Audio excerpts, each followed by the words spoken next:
Coucou les lecteurs et les lectrices, j'espère que vous allez bien. Aujourd'hui j'avais envie de vous parler d'un petit roman qui a inspiré une série Netflix qui a fait grand succès en cette fin d'année 2020. Je veux bien sûr parler de La Chronique des Bridgerton.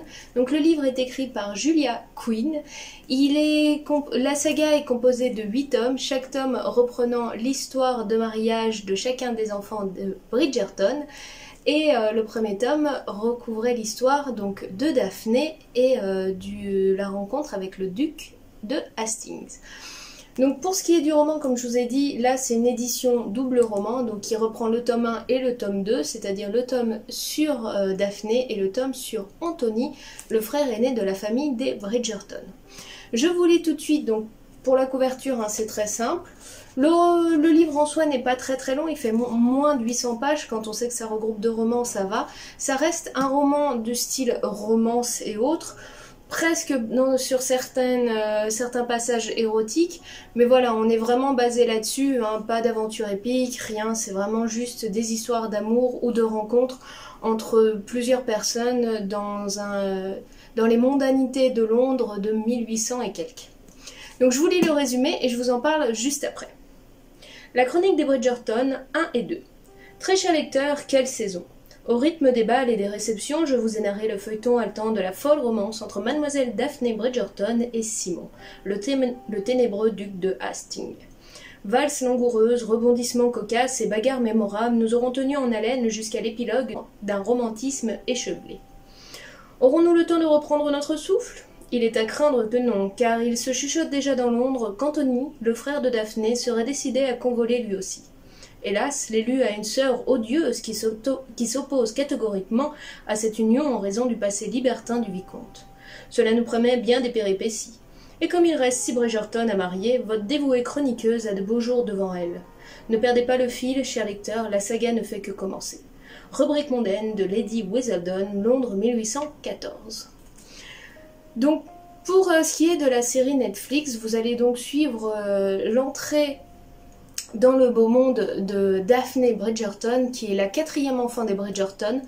Les Bridgerton ont une particularité en soi, chaque enfant, selon l'ordre de naissance, a la lettre qui commence par ordre alphabétique. Donc le premier est Anthony, le deuxième Bénédicte, le troisième Colin. Daphné est la 4e, elle est suivie de Héloïse, suivie de Francesca ou Francesca, je ne saurais pas trop le dire, et les deux derniers sont donc Grégory et Hyacinthe. Vous allez suivre donc au fil des romans leurs histoires à eux. Étrangement, elle a voulu commencer avec la fille aînée des Bridgerton, mais la 4e enfant, c'est-à-dire Daphné qui fait sa rencontre avec le duc. Vous allez suivre sur Netflix, donc c'est une série de 8 épisodes de 40 minutes, toutes leurs histoires jusqu'à leur mariage, leur nuit de noces et leur vie en couple juste après et autres. L'histoire se passe donc dans un Londres plutôt très mondain, puisque vraiment dans la série on y croise la reine, notre jeune Daphné croise un prince, enfin bref, on est vraiment dans la très haute société anglaise de 1800 et quelques. Et la série est très sympathique, bien qu'elle emprunte un côté très ancien à la Jane Austen, vous avez ce côté très récent où vous arrivez facilement à vous plonger dans l'histoire parce que ce soit la musique revisitée, donc les musiques modernes revisitées au violon de notre époque, ou même certaines fois les messages qui essayent d'être passés, ils sont assez modernes puisqu'ils sont encore présents de nos jours. Par exemple, le couple entre Daphné et le duc a pas mal de rebondissements, ça fonctionne pas toujours facilement et c'est souvent dû au manque de communication entre eux qui est très présent dans la série. Dans l'entrée de l'histoire, Daphné est une jeune fille qui fait son entrée dans le beau monde. Elle ignore pas mal de choses sur comment fonctionne la vie de couple, quelles sont les relations intimes et autres. Elle est jeune et naïve et elle n'est pas aidée ni par sa mère ni par ses frères qui considèrent que la femme de toute façon elle doit rester à sa place même si la famille Bridgerton est quand même une famille très unie. Donc je vous laisserai découvrir, je vous en parle pas plus, hein, vraiment si vous aimez un petit peu ce style d'histoire romantique avec ses pointes modernes mais qui ne vous sort pas du décor ancien, je vous le conseille, c'est très sympa, c'est un petit côté comme je vous ai dit Jane Austen, Downton Abbey et autres. avec l'humour et la légèreté quand même de notre époque qui est amené doucement par rapport aux discussions que peuvent avoir nos différents protagonistes. Donc maintenant, ce que j'aimerais plutôt, c'est vous parler de la différence entre le bouquin original et la série Netflix. La série Netflix emprunte quand même beaucoup de légèreté dans le sens où, par rapport à l'histoire originale, elle respecte très peu de choses. On va avoir juste quelques événements. Donc l'histoire d'amour entre Daphné et le Duc, c'est la trame principale, elle est là autant dans le livre que dans la série. Par contre, que ça soit sur les personnages, je dirais que le Duc est à peu près proche de ce qu'il est dans le livre, et encore, je trouve qu'il y a pas mal de différences quand même. Mais ils ont rajouté dans la série des personnages en plus, des histoires ou des événements qui n'ont pas du tout lieu dans le livre. Soit, mais c'est vrai qu'en fin de compte, que j'ai lu le livre ou que j'ai vu la série, j'ai vu, même si la trame principale était la même, j'ai vu de choses complètement, enfin j'ai lu et j'ai vu de choses complètement différentes. Tout d'abord, qui je préfère entre Daphné du livre ou Daphné de la série? Et ben je vous dirais, je préfère Daphné du livre. Pourquoi? Pour plusieurs petites raisons. Déjà, la Daphné du livre est un petit peu plus moins naïve, on va dire. Elle connaît plus de choses, elle est beaucoup plus complice avec ses frères qu'elle ne l'est dans la série, qui lui ont quand même appris certaines choses ou autres. Elle n'est pas une petite chose fragile qui est juste bonne à marier, qui ne rêve que d'une chose, se marier et avoir des enfants.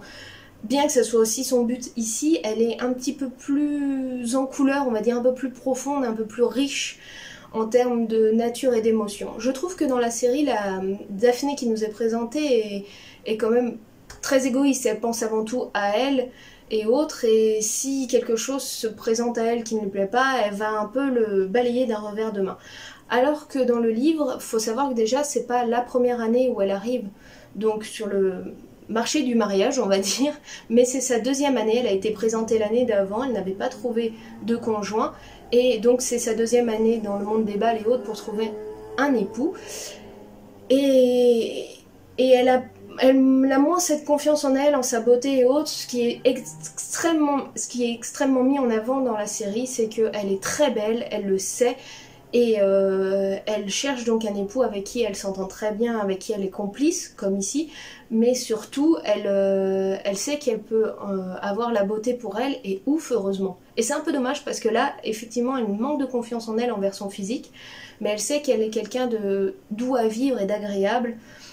Parce que voilà, par exemple, quand elle a l'altercation avec Nigel Berbrook, dans la série, ce personnage-là en plus est vraiment mal au train, il veut lui faire du mal, il veut l'épouser pour qu'il obtienne beaucoup de choses, des titres, de la richesse et autres, alors que là il est juste maladroit, et elle le sait, et elle se sent un peu coupable parce qu'elle n'a pas été radicale, et donc au moment où elle va lui mettre visuellement un coup de poing pour le calmer dans ses ardeurs, elle va essayer de tout faire pour qu'il n'ait pas de complications, qu'il soit à l'aise sur le sol, et enfin bref, elle va s'inquiéter pour lui, malgré que cet homme s'est mal comporté.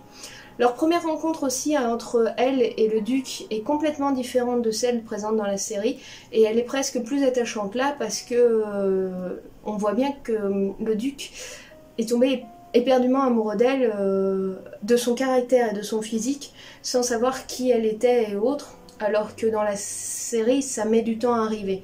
Il va vraiment s'unir à elle juste pour une négociation. Là, ça se fait quasiment dans la même soirée entre la première rencontre et la proposition de créer donc cette illusion qu'ils sont un couple, lui pour éviter les mères qui veulent absolument lui marier ses femmes, et elle pour qu'elle trouve plusieurs prétendants.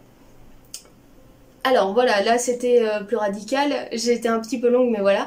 Le personnage du duc aussi est préférable ici, mais peut-être pas à sa façon dont il est présenté dans la série, mais plutôt parce que là on a ses pensées intimes, et il est parfois un petit peu plus radical dans certaines décisions, mais ça le ramène à savoir qu'il est réellement amoureux de Daphné et qu'il la remercie pour tout ce qu'elle a offert, et qu'il lui ouvre un monde qui s'était toujours refusé, dû à son père qui était quand même très froid et à l'absence de sa mère toute sa vie.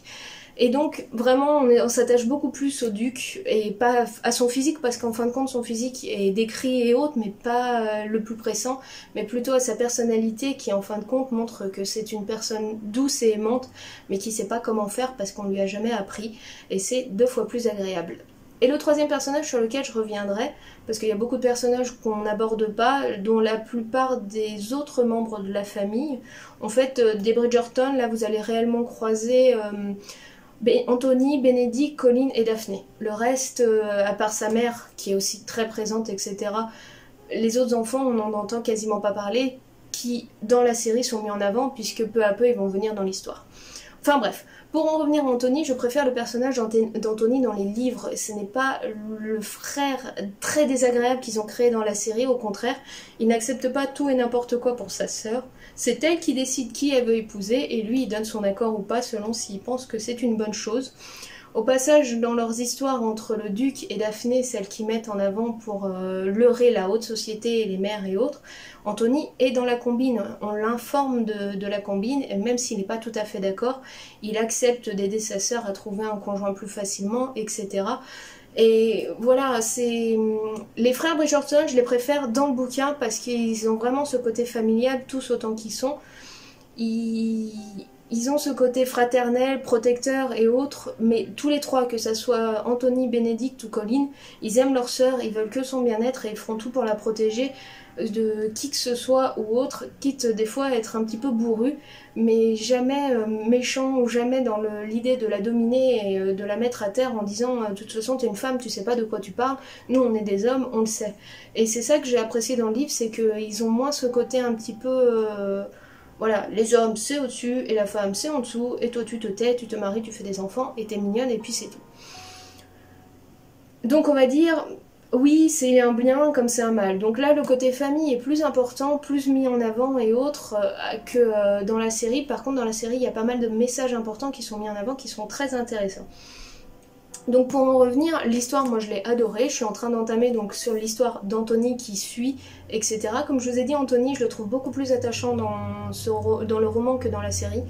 Dans la série vraiment on comprend pas vraiment ce caractère froid et autres.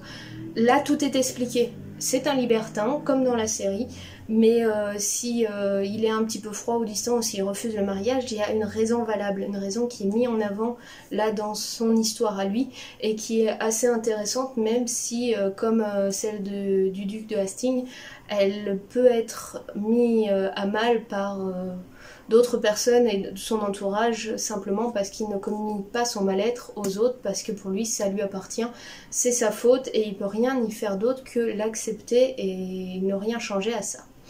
Enfin bref. Les histoires, voilà, les chroniques de Bridgerton ne s'adressent pas à n'importe qui, puisque comme je vous ai dit, hein, il y a quand même un côté érotique dans les romans, des scènes intimes qui sont décrites, alors pas vulgairement, hein, qui sont décrites sensuellement, mais voilà, on va dans le fond des choses, on va dire. Et c'est qu'une romance, même s'ils sont tous très attachants, ils ont ce côté très complice quoi qu'il arrive, que ce soit entre la famille, Simon, Daphné ou autre. Il y a une complicité très intéressante et il y a des ajouts de personnages qui ont été faits dans la série Netflix qui n'avait pas lieu d'être en fin de compte, quand je vois le roman comment il est construit. Mais bon, c'est ainsi. Donc si vous avez aimé la série Netflix, attardez-vous sur le livre, vous devriez être pas mal intéressé, il y a des choses très très intéressantes à l'intérieur. Moi j'ai plus attaché au livre parce que je trouve que c'est plus vraiment centré sur l'histoire de Daphné et du Duc et qu'on a vraiment l'opinion personnelle de chaque personnage à chaque événement et c'est raconté d'une telle manière, d'un tel amour qu'on peut être que touché par ces deux personnages-là. Et je trouve que les choses sont contées de manière plus naturelle, vraiment comme si que ce soit Daphné ou le Duc, c'était des personnes qu'on pourrait croiser au quotidien avec des mots du quotidien qui n'ont pas cette mise en avant personnelle. Daphné ne se sent pas supérieure aux autres parce qu'elle est très belle. Elle pense négligemment n'avoir aucune beauté et avoir juste la chance d'être une gentille fille et au contraire, elle est beaucoup plus que ça. Et c'est l'amour que le Duc va lui porter qui va lui montrer qu'elle est une femme bien plus importante que ce qu'elle croit et c'est ça que je trouvais attachant. Donc voilà. Pour les romantiques et pour ceux qui aiment un petit peu le côté historique, je vous invite à vous plonger dans le Londres de 1800 aux commandes donc de Lady Whistledown qui vous accompagne donc à chaque début de chapitre pour vous conter ses retours par rapport à la haute société et ce qu'elle a vu. et donc à découvrir les différentes aventures des enfants Bridgerton. On commencera par Daphné, suivi d'Anthony, et les autres arriveront au fur et à mesure.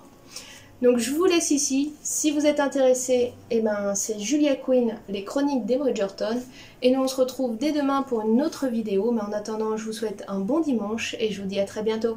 Allez, ciao, bye bye.